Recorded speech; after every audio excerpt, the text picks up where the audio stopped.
Hola, ¿qué tal? Bienvenidos todos a un episodio nuevo de Cuéntame Más, este programa aquí en Libreta Negra MX, en donde charlamos con invitados de diferentes temas, especialistas en patrimonio, historia, arqueología y demás.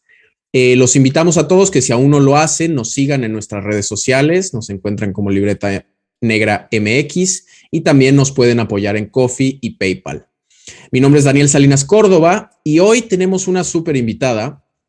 Nos acompaña la doctora Magdalena Novoa, que ella es profesora asistente en el Departamento de Planeación Regional y Urbana de la Universidad de Illinois en Urbana-Champaign.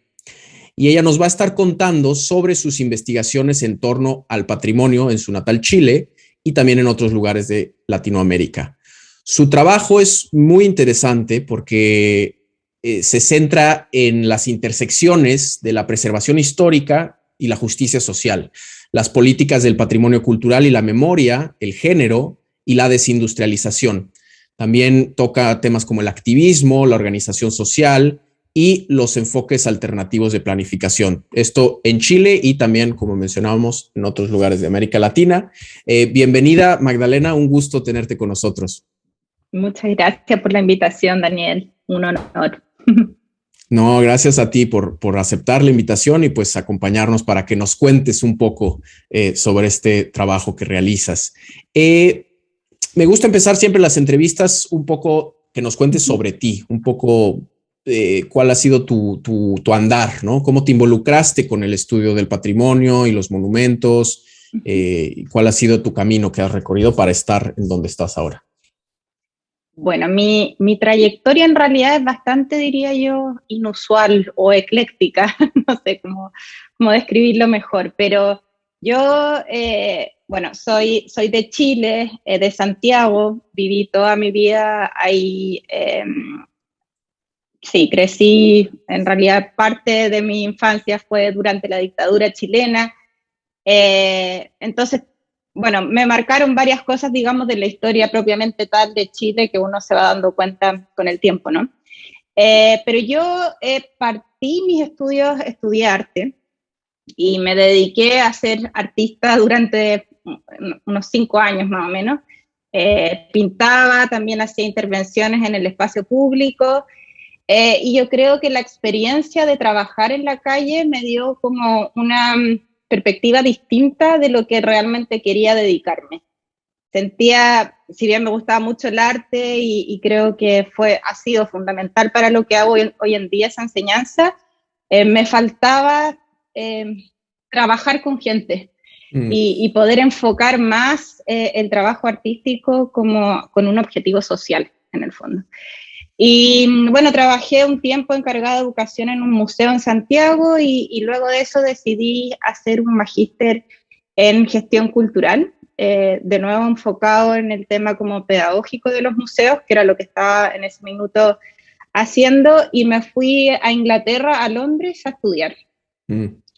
Y esa experiencia creo que me cambió bastante como la trayectoria o el destino que he seguido de ahí en adelante, porque luego de estudiar mi máster me quedé trabajando en Londres por 5 años en 2 fundaciones distintas, encargada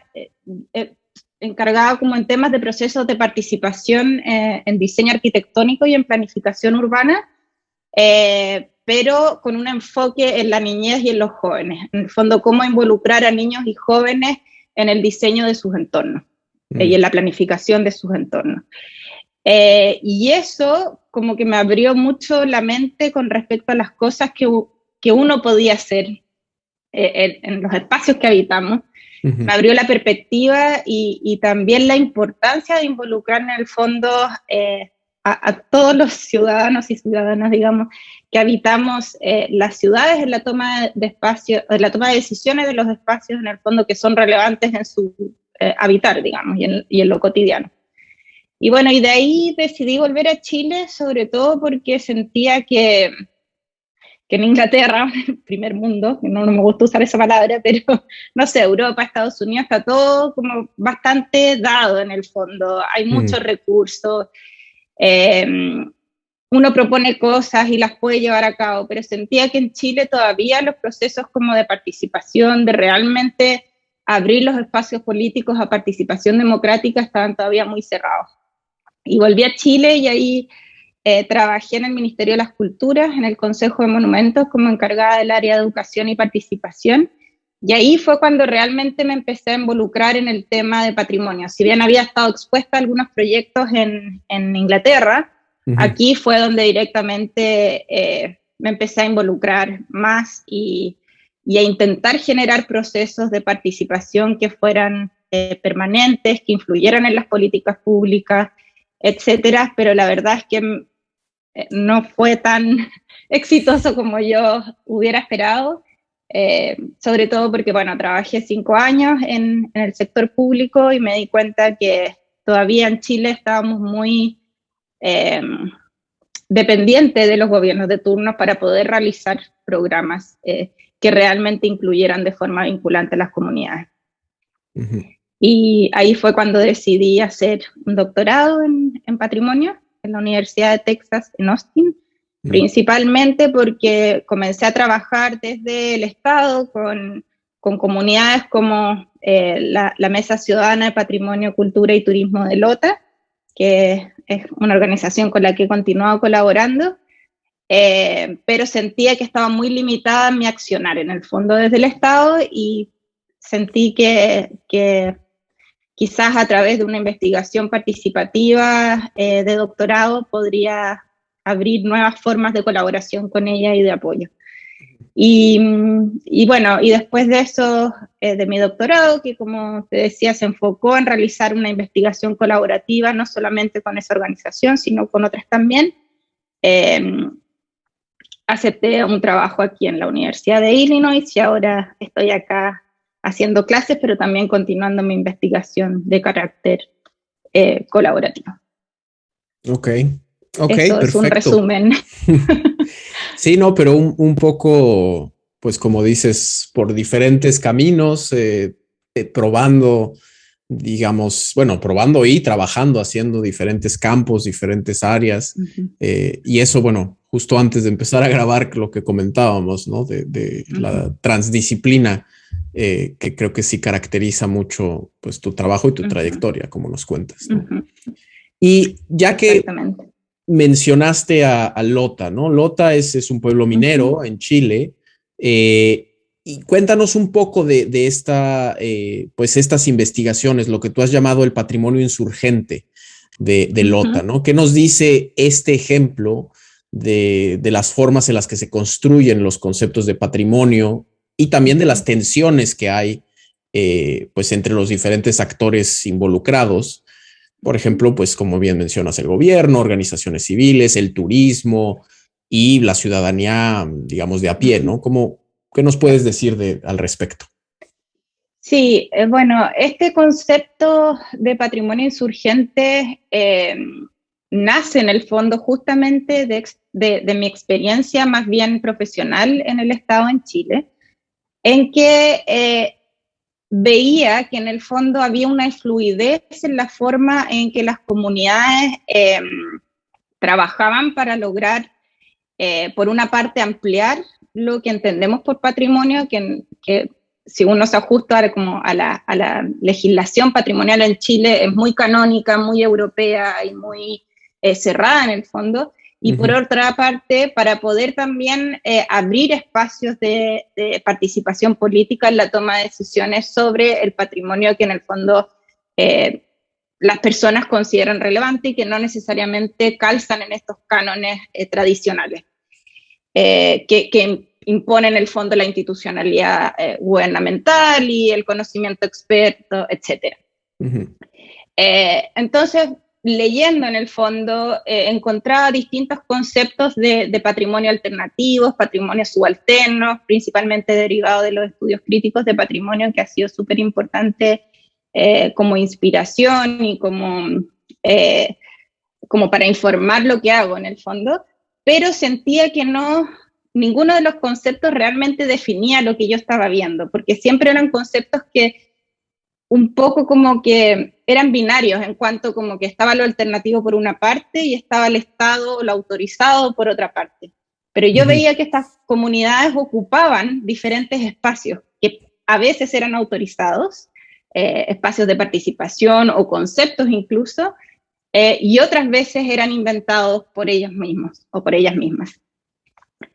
Entonces, por eso nació esta idea de patrimonio insurgente que se inspira en la idea de planificación insurgente, desarrollada por Faranak Mirastad, que es una profesora de planificación urbana, de hecho colega ahora mía, y que en el fondo define esta manera de actuar y se enfoca mucho en la acción de los grupos organizados de base, que no calzan necesariamente con una resistencia solamente al Estado, sino que también trabajan en formas más fluidas. Entonces me refiero con esta idea de patrimonio insurgente justamente a las acciones de preservación patrimonial iniciadas por grupos o organizaciones de base con el fin de desafiar formas y conceptos canónicos de entender el patrimonio y a la vez proponer nuevos conceptos patrimoniales como también nuevas estrategias políticas para incluir actores que tradicionalmente han sido marginados de las esferas de poder en la toma de decisiones. Entonces, como te decía, se caracteriza por esta fluidez en tanto estos grupos ocupan tantos espacios formales o oficiales de participación como no oficiales o informales de participación. Y muchos he visto también que se inspiran en inventar estrategias en la memoria colectiva que tienen de organización social. Y eso, bueno, la Mesa de Patrimonio de Lota fue la que principalmente inspiró este concepto o marco teórico en el fondo que he desarrollado, pero lo he visto en otras organizaciones en Chile y en Latinoamérica, y de hecho trabajé durante 5 años bastante con otras 2 organizaciones en Chile como para comparar de qué manera se generaban estos procesos. Y en cuanto a las tensiones, bueno, yo creo que depende del contexto, pero lo que he visto principalmente, bueno, en Chile, las tensiones están bastante enfocadas no solamente en cómo entendemos el patrimonio o qué es legítimo de preservar en el fondo, sino principalmente en abrir espacios para que otras voces puedan definir qué es lo que es importante de preservar. Y a esto no me refiero solamente a incluirlas como en procesos que ya están prehechos o predeterminados, sino que realmente negociar el poder y los espacios de toma de decisiones para que las personas normales y corrientes en el fondo puedan influir. Y ahí creo que por la estructura económica y política que tiene Chile, que tiene una base neoliberal bastante radical, el Estado trabaja siempre muy acoplado con las instituciones privadas, que en el caso del patrimonio generalmente son agencias de turismo o fundaciones sin fines de lucro, pero que en el fondo no son tan sin fines de lucro en el sentido de que se sustentan bastante en el Estado para funcionar, digamos. Y eso es a costas, digamos, de los beneficios que podrían tener comunidades en cuanto a gestión comunitaria del patrimonio o del turismo. Y generalmente esas mismas instituciones privadas son las que tienen voz al momento de decidir o de opinar políticamente sobre el destino de un entorno que puede ser muy importante para una comunidad, pero que la comunidad puede tener una visión distinta a la del Estado o de las instituciones privadas. Ya. Entonces yo creo que en esa negociación de poder es donde están principalmente las tensiones, y que lo vemos reflejado no solamente en patrimonio, sino que en otras dimensiones políticas que están ocurriendo en Chile y en Latinoamérica, yo creo. Claro, sí. Y un poco como aterrizando pues sí, marco teórico, digamos, de todo lo que nos comentabas del patrimonio insurgente, y pues sí, la negociación que hay, las tensiones, y el actuar de las comunidades. un poco en el caso de Lota, que es pues, uno de los que nos comentabas, has estudiado, ¿cómo se ven estas acciones del patrimonio insurgente que nos comentabas? Algunos ejemplos como para aterrizarlo en un caso específico con ejemplos específicos. ¿Nos puedes compartir? Sí, por supuesto. Mira, Lota, como tú comentabas, era una ciudad minera del carbón, que fue muy importante para el desarrollo, bueno, capitalista del país en el siglo XIX. Fue muy importante también por la historia que tiene de los movimientos sindicales y de lograr derechos sociales y laborales durante el siglo XX. Pero también que sufrió mucha represión durante todo el siglo XX en distintas dictaduras que sucedieron en Chile por la orientación en el fondo política de los lotinos y lotinas que en el fondo se alineaban con el Partido Comunista, Socialista, etc. Entonces tienen una historia muy importante de lucha social que está vinculada con los sindicatos, pero en que las mujeres también tuvieron un rol súper importante de sostener en el fondo estas luchas. Entonces, por una parte, yo he visto que las estrategias que ocupan hoy en día se inspiran mucho en esta memoria colectiva de lucha social que tienen. Y en detalles como chicos, como la manera en que, por ejemplo, votan para tomar decisiones en la organización, que son exactamente igual a las que votaban a principios del siglo XX en los sindicatos, hasta en la forma de negociar con las autoridades o de crear alternativas a las que existen desde la oficialidad.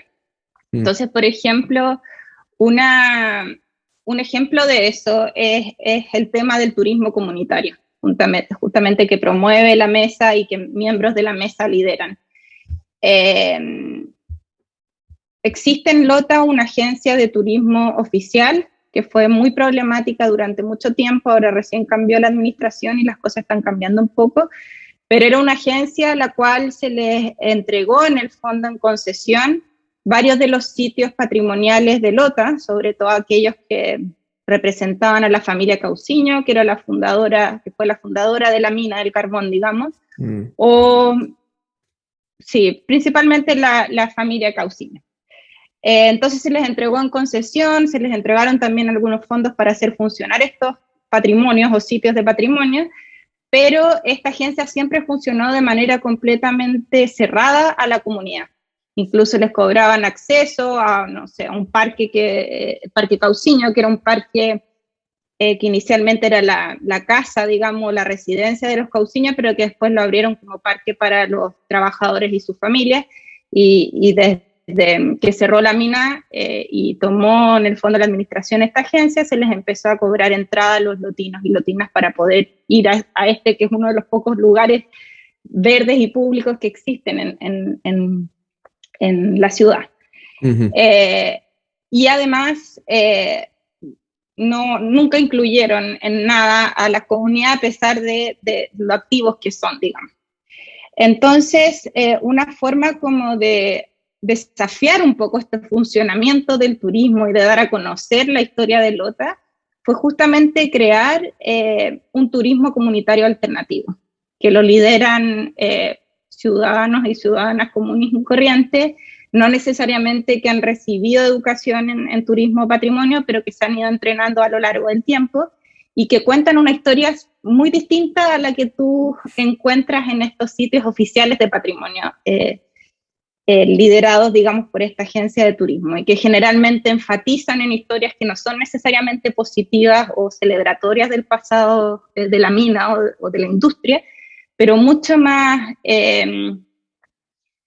con mucho más matices en el fondo, que incluye, por ejemplo, la violencia de género que ha existido siempre en Lota, y el machismo, la pobreza que había, pero también enfatiza mucho en la importancia del lugar y de cómo el lugar en el fondo ha creado una especie de tejido social que es muy específico de Lota y que es en el fondo lo que ellas y ellos no quieren perder.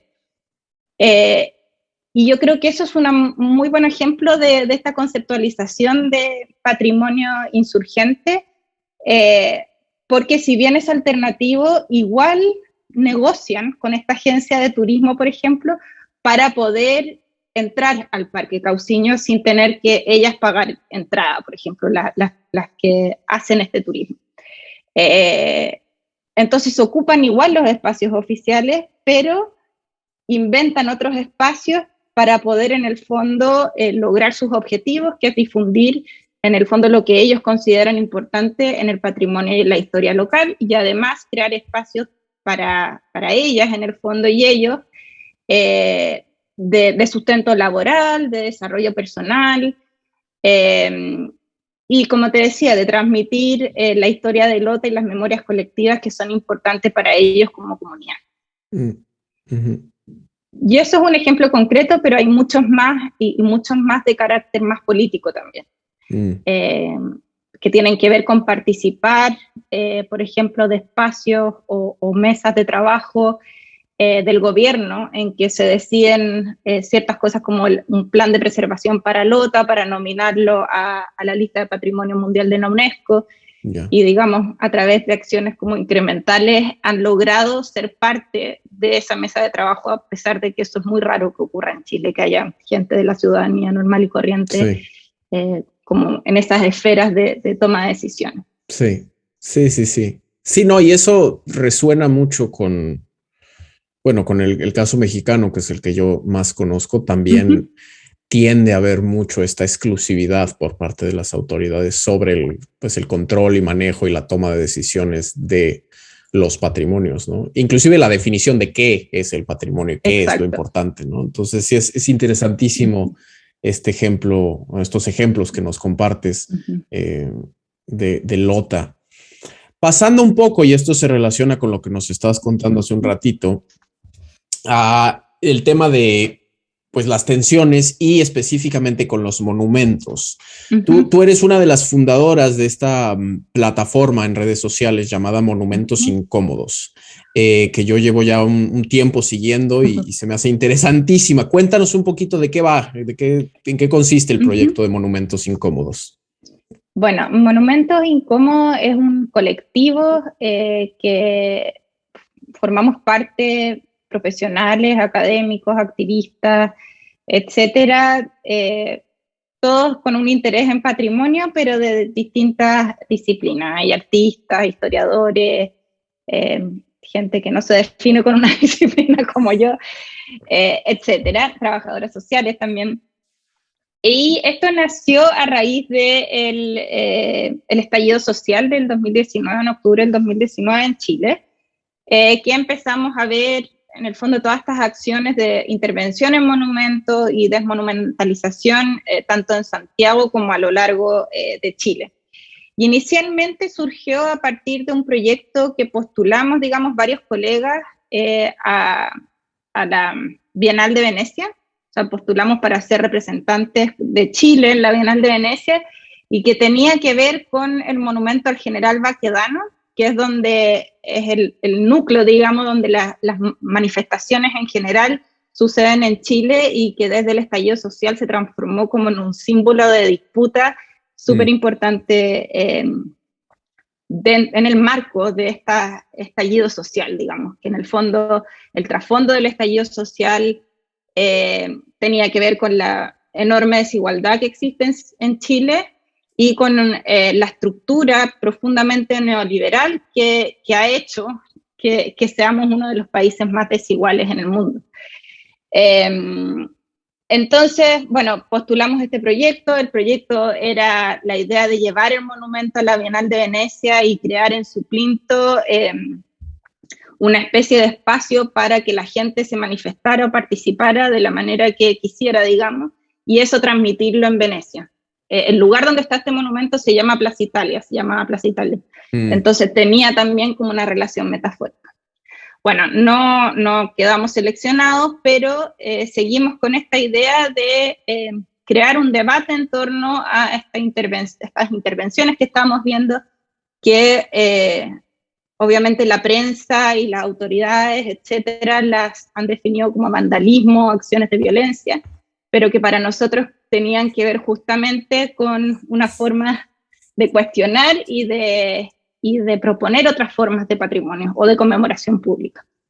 Entonces creamos esta plataforma que hasta ahora ha sido principalmente en redes sociales, que es una especie de archivo y de plataforma de discusión sobre la conmemoración pública en Chile y en el mundo, pero además de eso, además de, en el fondo, registrar distintas acciones de desmonumentalización, también realizamos investigaciones. Entonces realizamos, por ejemplo, una investigación en Punta Arenas a motivo de la conmemoración de la circunvalación de Magallanes por el mundo, que obviamente se hizo con un carácter muy celebratorio en Chile y que desde nuestro punto de vista tenía más que ver con las acciones de colonización de las Américas. Entonces realizamos una investigación en relación a la representación de los monumentos en esta ciudad, que es la ciudad más al sur del mundo, digamos.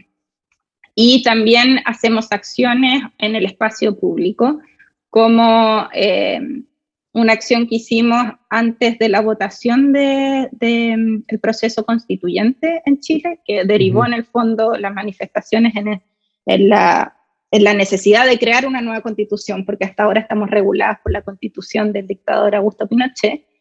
Y en uno de los monumentos que habían sido intervenidos, desmonumentalizados en realidad al colonizador Diego de Almagro, subimos a diferentes mujeres que estaban de candidatas a la Convención Constitucional.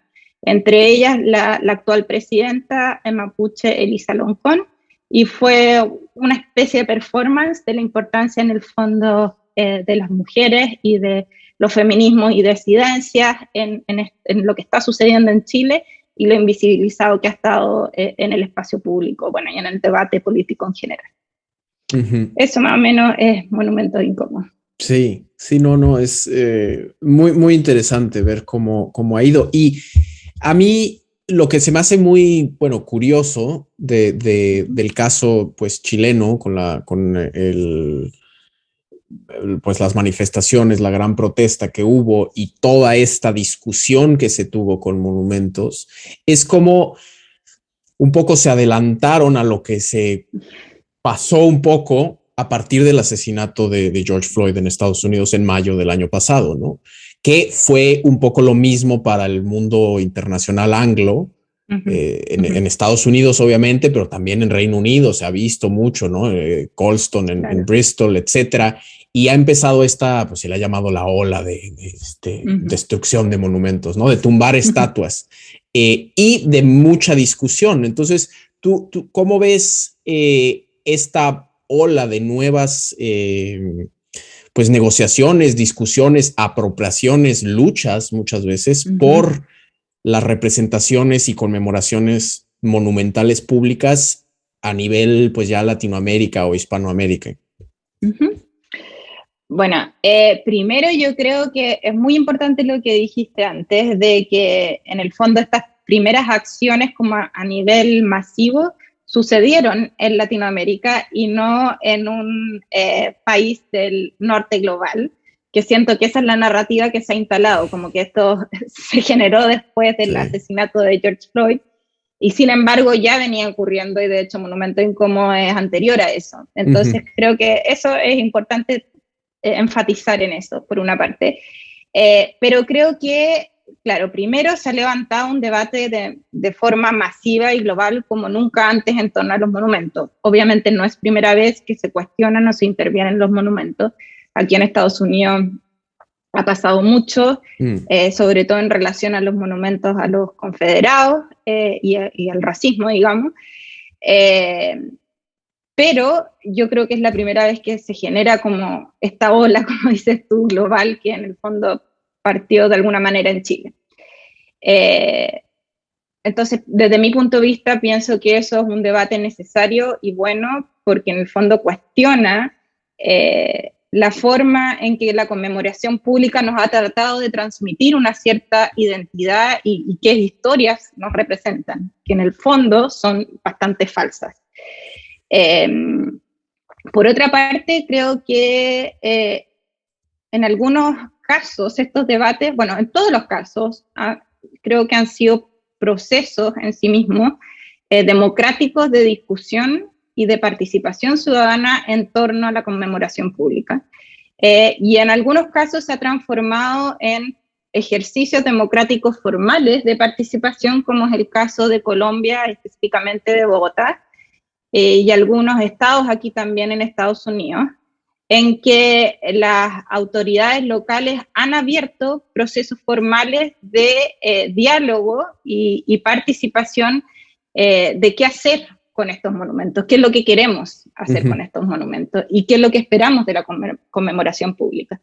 Y creo que el caso de Bogotá hasta ahora ha sido bastante notable porque luego de las manifestaciones del año pasado, y de las acciones que se vieron de monumentalización, en vez de tildarlas o reaccionar solamente como actos de violencia, vandalismo, etc., el Instituto de Patrimonio Local abrió un proceso de diálogo y participación que incluye mesas de diálogo con feministas, pueblos indígenas, ciudadanía, académicos, etcétera, encuestas, distintas instancias en el fondo, y que entiendo que van a informar en el fondo una política pública en torno a los monumentos, y sobre todo porque se reconoce que en el fondo la conmemoración pública actual no se condice, por ejemplo, en ese caso, con la Constitución del 91, me parece, que reconoce al Estado de Colombia como un Estado pluriversal y plurinacional y étnico.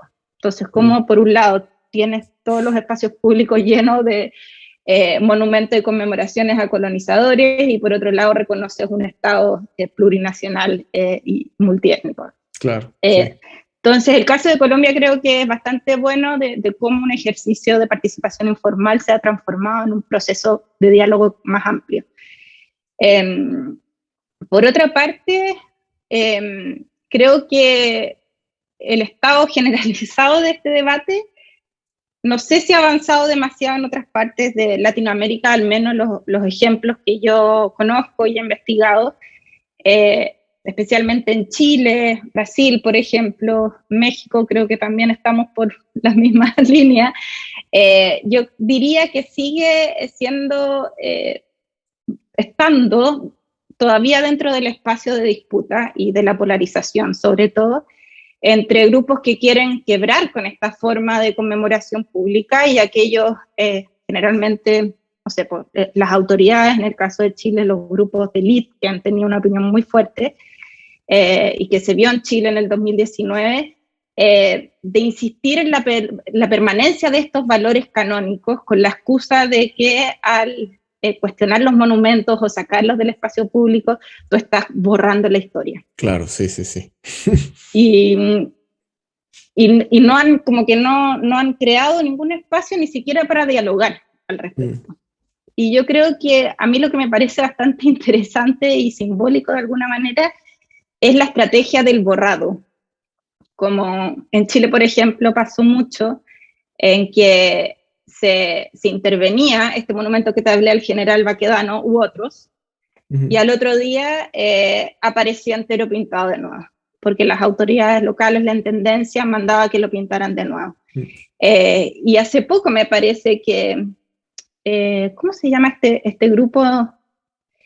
Antimonumenta, Viva Nos Queremos, en México, en Ciudad de México, hicieron una intervención sobre el monumento donde estaba antes el Plinto, donde estaba antes Colón, en Ciudad de México, y hicieron una intervención feminista en el fondo, en el que crearon una figura de una mujer en morado, me parece, con el puño en alto, y además escribieron los nombres de mujeres que han sido asesinadas, en el fondo como una acción contra el femicidio. Y al otro día las autoridades sacaron la figura que ellas habían puesto y pintaron los nombres que habían puesto en las vallas, me parece. En Chile pasó 1000 veces lo mismo.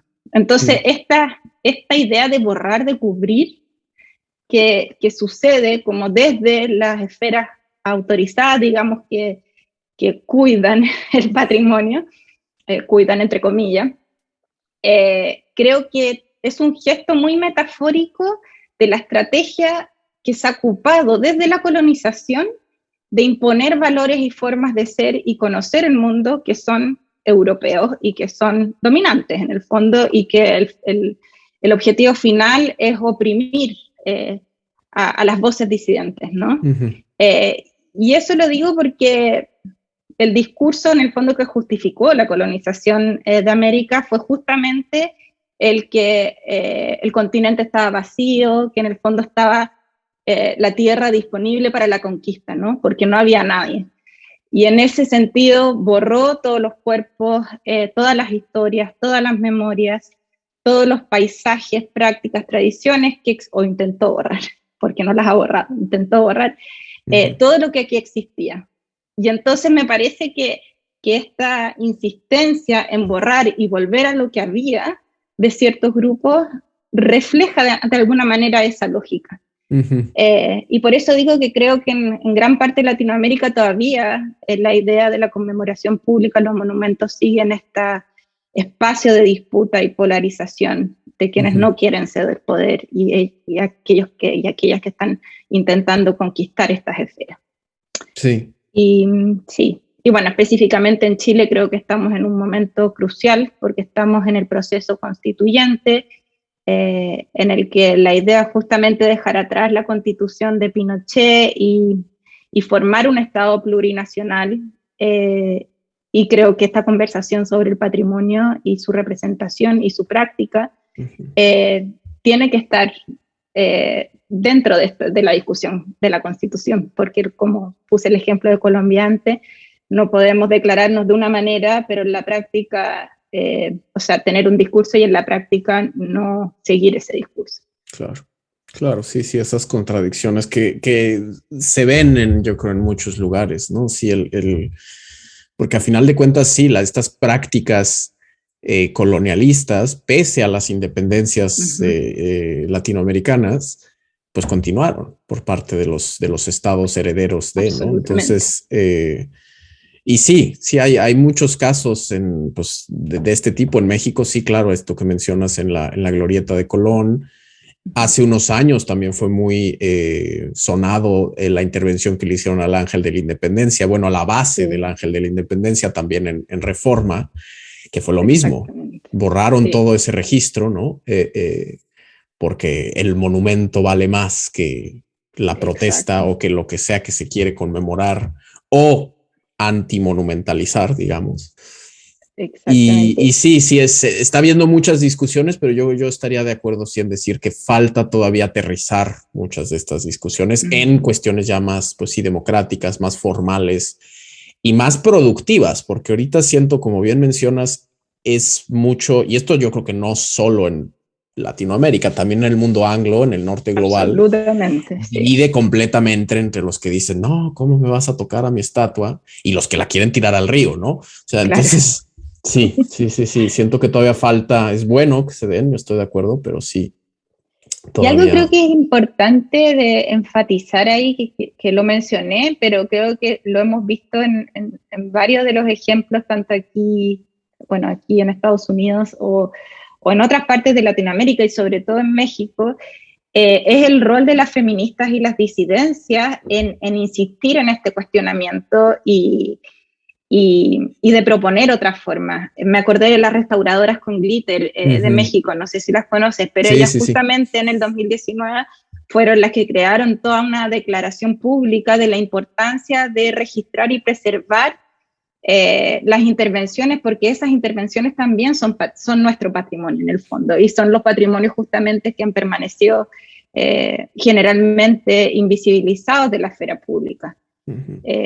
Y creo que, bueno, en Chile también las feministas han tenido un rol súper importante de cuestionar el patrimonio y la conmemoración en los espacios públicos. Claro. Sí, definitivamente. creo que en muchos lados de Latinoamérica, como mencionas, están llevando la batuta de muchas de estas discusiones y de muchas de estas apropiaciones de espacios públicos, porque sí, no es solo que los monumentos son colonialistas, también son muy, muy machistas, ¿no? O sea, se sí, tiene... y pues sí, ¿no? No, pues muy bien. Vamos para ir empezando a cerrar y regresando un poco a donde empezamos, como a tus experiencias personales, ¿no? Pues estudiando estos temas, involucrándote no solo desde lo académico. ¿Cuáles han sido un poco los retos más grandes que has encontrado en estas labores profesionales, académicas, registrando, estudiando todos estos temas? Yo creo que para mí justamente el reto más grande ha sido lograr, espero estar logrando, la combinación entre el rol como colaborativo, comunitario, en parte activista que tengo, de trabajar muy vinculadamente con las comunidades y al servicio de las comunidades, y estar ocupando también un espacio académico en un lugar en Estados Unidos que es súper competitivo y en que la academia está muy regulada por las normas como mercantiles de producción en el fondo.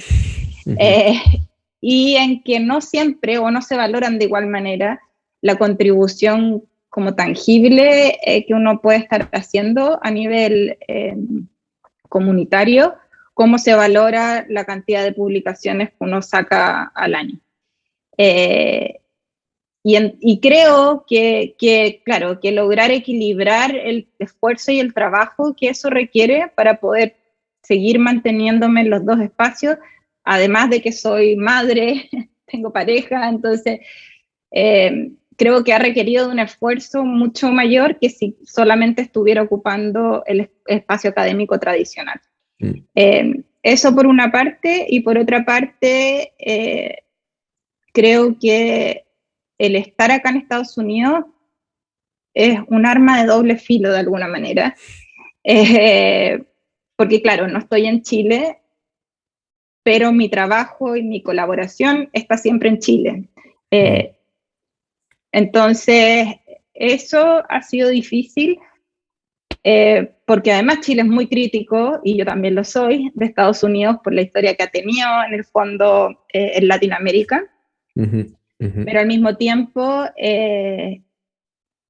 acá encuentro el espacio y los recursos para poder seguir apoyando a las comunidades con que trabajo, que en Chile es mucho más difícil de sostener, digamos, sobre todo si es que uno está en el mundo académico. Entonces eso me genera como una contradicción interna que es un reto cotidiano, digamos, pero que de alguna manera se ha matizado un poco por la pandemia, porque todas las comunidades han seguido trabajando por Zoom hasta hoy en día, entonces en realidad estoy en las dos partes, y eso, claro, bueno, ha requerido un mayor esfuerzo también, porque no paro nunca los fines de semana.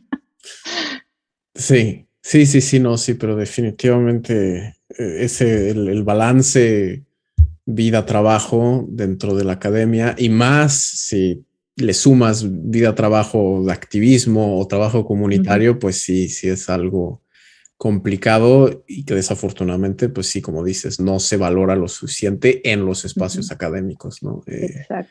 Pero de sí. todas maneras, solamente decir que para mí no tendría sentido estar en la academia si es que no pudiera hacer ese trabajo, o sea, si es que no me facilitara de la forma en que me facilita poder continuar como con el trabajo colaborativo. Si no, no estaría aquí, creo. Sí, no, pues eso es bueno, ¿no? Yo creo que ese tipo de trabajo académico es el más valioso, el que sí tiene una injerencia más directa, más allá de pues, la teoría o de los papers, como dices, que nada más lo leen 10 personas, ¿no?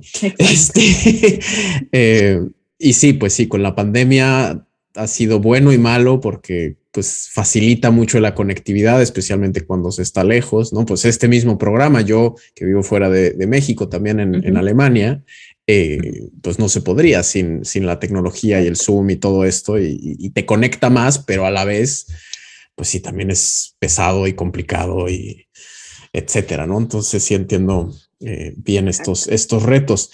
Y un poco para cerrar, ¿qué depara en el futuro? ¿Tienes algunos tanto personales como con monumentos incómodos? ¿Hay proyectos, planes?